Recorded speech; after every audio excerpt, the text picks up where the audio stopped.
Hello mọi người, rất vui được gặp lại mọi người trong video ngày hôm nay. Trong video ngày hôm nay mình sẽ cho các bạn xem series mình đã thực hiện vào tháng 1 năm 2015. Đó bao gồm các đồ nội thất, ví dụ như là xích đu, đèn, bàn, ghế, xe scooter, xe bí ngô của cô bé Lọ Lem. Giờ mình cùng xem sơ qua một lượt tất cả các sản phẩm nhé. Đây là đèn mình cách điệu cái đèn là một cái hoa chuông, ở giữa có một cái bóng đèn. Đó. Đèn này có thể dùng để trang trí. Sản phẩm thứ hai là xích đu. Xích đu mình cách điệu là không phải hai cái mặt phẳng mà là một mặt phẳng, xong mình vẽ cong lại thành một xích đu với nhiều chi tiết uốn lượn và hạt pha lê.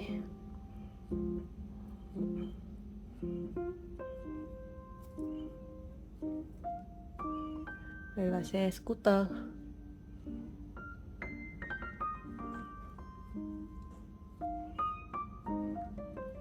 Đây là cái bàn.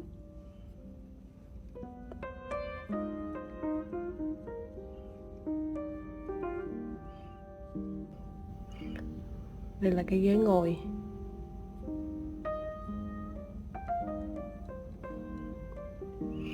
Đây là ghế thư giãn.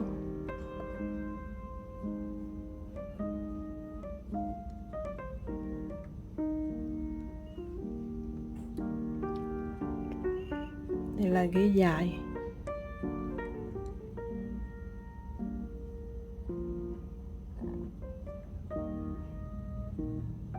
Xe bí ngô.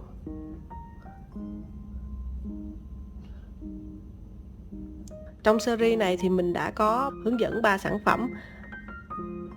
Mình đã hướng dẫn xích đu,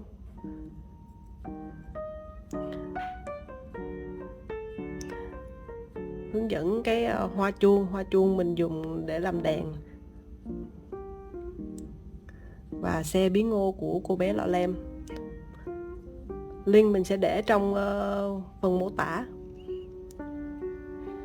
Các sản phẩm khác mình chỉ làm cho vui nên không có hướng dẫn. Với các sản phẩm 3D này thì các bạn làm theo chi tiết theo từng cái mặt phẳng, sau đó kết nối lại với nhau. Ví dụ như là xích đu này thì đây là một cái mặt phẳng, đây là thẳng ra, xong rồi mình vẽ cho nó cong lại, xong rồi mình làm từng chi tiết một này. Cái thành ghế bạn chia một chi tiết, đây 2 chi tiết là cái mặt ghế, sau đó mình kết nối các chi tiết lại với nhau để thành sản phẩm.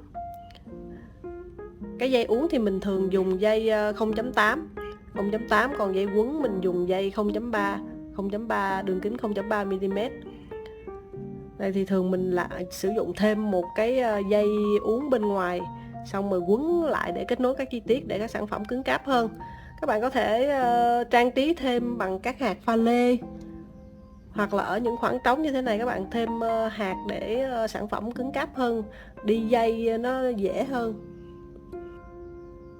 Với các sản phẩm 3D như thế này thì các bạn nên vẽ phác thảo ra giấy trước các chi tiết, tính toán nên sử dụng dây đường kính bao nhiêu, có độ dài bao nhiêu để giảm cái số lần thử.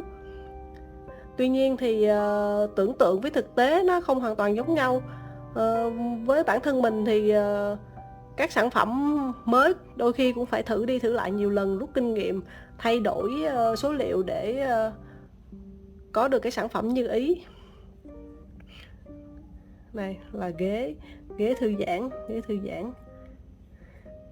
Với các sản phẩm 3D này chỉ mang tính mô phỏng, cho nên là các bạn có thể giảm thiểu các chi tiết để sản phẩm nó làm đơn giản hơn, không nhất thiết phải hoàn toàn giống thật.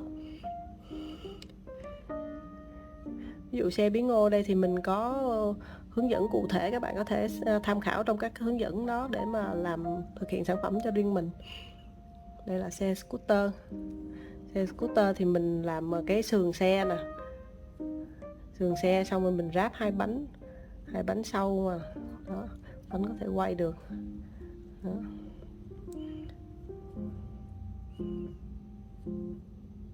Đó, như đèn thì cái đèn này mình đã có hướng dẫn cụ thể rồi.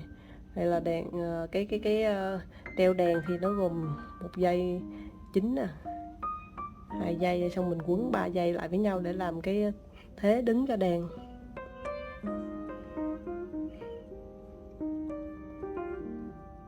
Ghế, đây là ghế ngồi.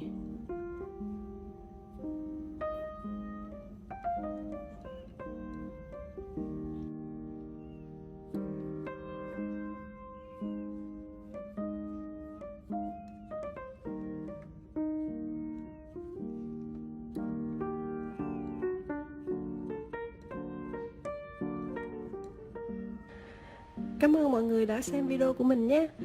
Hẹn gặp lại mọi người vào các video tiếp theo.